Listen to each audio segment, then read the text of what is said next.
मंदोदरी रामायण का एक मुख्य पात्र। रावण की पत्नी मंदोदरी, लंका की महारानी मंदोदरी, मेघनाथ की माता मंदोदरी। हम में से अधिकांश लोग इतना ही जानते हैं। आज मैं आपको बताऊंगा मंदोदरी से संबंधित वो 7 बातें जो शायद आपके लिए बिल्कुल नई होंगी। नमस्कार दोस्तों, धर्म संस्कृति चैनल में आपका स्वागत है।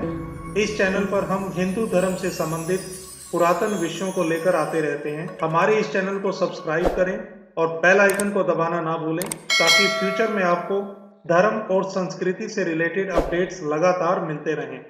तो शुरू करते हैं आज का वीडियो कि मंदोदरी कौन थी। तो उन 7 बातों को शुरू करते हुए, पहली बात, हिंदू एपिक्स में 5 दिव्य जन्मा कन्याएं बताई गई हैं, जो कि 5 तत्वों से पैदा हुई हैं। हवा से पैदा हुई थी अहिल्या, आग से पैदा हुई थी द्रौपदी, भूमि से पैदा हुई सीता, आकाश से पैदा हुई तारा, और 5वीं है मंदोदरी, जो कि पानी से पैदा हुई है। अब पानी से इनका क्या संबंध है और इनका नाम मंदोदरी क्यों पड़ा? ये जब 12 साल की थी तो मेंढकी के रूप में पानी में रह रही थी, और मंद उदर का अर्थ होता है सॉफ्ट बेली, जो कि मेंढक की होती है। अब इसका भी संबंध एक श्राप से है। उत्तर रामायण में इसका उल्लेख मिलता है कि मधुरा नाम की एक अप्सरा कैलाश पर्वत पर महादेव को रिझाने का प्रयास करती है, और माता पार्वती ये देखकर उस पर क्रोधित हो जाती हैं और उसे मेंढकी होने का श्राप देती हैं। मधुरा बारंबार शिव पार्वती की स्तुति करती हैं, तब पार्वती जी उसके श्राप की अवधि को 12 साल कर देती हैं, और शिव जी उसे वरदान देते हैं कि तुम एक ऐसे शिव भक्त का वरण करोगी जिसके समान प्रतापी ढूंढना भी मुश्किल होगा। दूसरी ओर कश्यप ऋषि के पुत्र मायासुर देवताओं के लिए भव्य महलों का जब निर्माण कर लेते हैं, तो देवराज इंद्र उन्हें एक अप्सरा हेमा उसे भेंट स्वरूप देते हैं। अब मायासुर और हेमा के 2 पुत्र होते हैं, मायावी और दुंदुभि। लेकिन एक कन्या के लिए दोनों तरसते रहते हैं और शिव की आराधना करते हैं।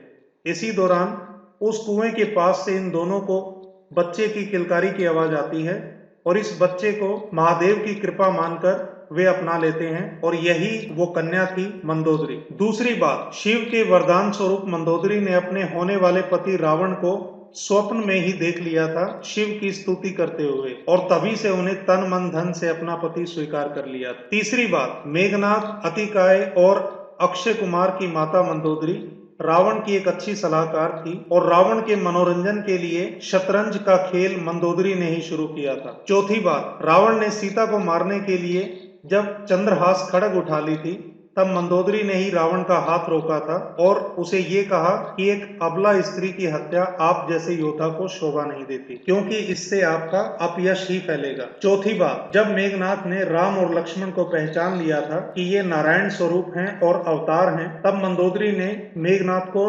राक्षस कुल बचाने की सलाह दी थी और राम की शरण में जाने की गुहार की थी। वो अलग बात है कि मेघनाथ ने उसे नकार दिया। 5वीं बात, वाल्मीकि रामायण के अलावा कई और वर्जन्स भी हैं, जैसे कि उत्तर रामायण, आध्यात्म रामायण, थाई रामायण, अद्भुत रामायण इत्यादि। वाल्मीकि रामायण में मंदोदरी का किरदार काफी छोटा दिखाया गया है, लेकिन आध्यात्म रामायण की माने तो रावण के जब सारे पुत्र और वीर योद्धा मारे जा चुके थे, तो रावण ने अग्नि समर्पण यज्ञ प्रारंभ किया था, और वो अगर पूरा हो जाता तो वो अजय हो जाता। श्री राम ने वानरों की एक टुकड़ी, जिसका नेतृत्व हनुमान और अंगद कर रहे थे, उसे भेजा। इस टुकड़ी का एक ही काम था कि कुछ भी करके इस यज्ञ को पूरा ना होने देना। वानरों ने भरसक प्रयास किए, लेकिन वे यज्ञ में विघ्न पैदा नहीं कर पा रहे थे। तब अंगद ने रावण के सम्मुख मंदोदरी को बालों से पकड़ा और जमीन पर घसीटा। अंगद ने रावण को बोध कराया कि कदाचित सीता हरण के समय भी दृश्य ऐसा ही रहा होगा। रावण को क्रोध आया और तलवार लेकर वो अंगद पर झपटा। अंगद ने जब देखा कि उसकी योजना,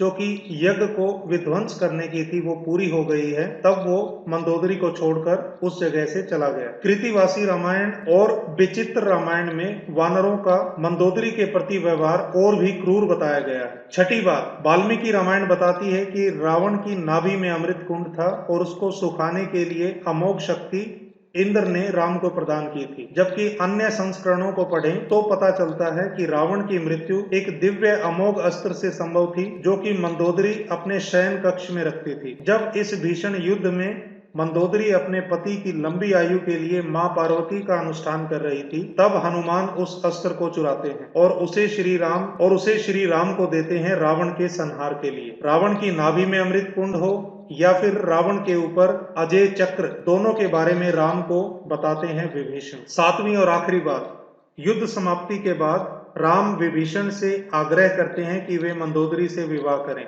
हालांकि विभीषण पहले से विवाहित थे, उनका गंधर्वराज शैलूष की पुत्री शर्मा से विवाह हो चुका था। फिर भी राम मंदोदरी से विनती करते हैं विभीषण संग ब्याह रचाने के लिए, क्योंकि इससे राक्षस कुल का नाश नहीं होगा और राक्षस प्रजा में अराजकता नहीं फैलेगी। और राम ये भी नहीं चाहते थे कि दिव्य जन्मा मंदोदरी अपने पति की मृत देह के साथ सती हो जाए। तो दोस्तों, ये थी वो 7 बातें जो मंदोदरी के बारे में थी। उम्मीद करता हूं कि आपको ये वीडियो पसंद आया होगा। अगर हाँ, तो इस वीडियो को लाइक करें। अगर आपने इस चैनल को अभी तक सब्सक्राइब नहीं किया है तो प्लीज इस चैनल को सब्सक्राइब करें, बेल आइकन को दबाएं, ताकि फ्यूचर में आपको धर्म और संस्कृति से रिलेटेड अपडेट्स लगातार मिलते रहें। तो इंतजार कीजिए हमारे अगले वीडियो का। तब तक नमस्कार, जय श्री राम।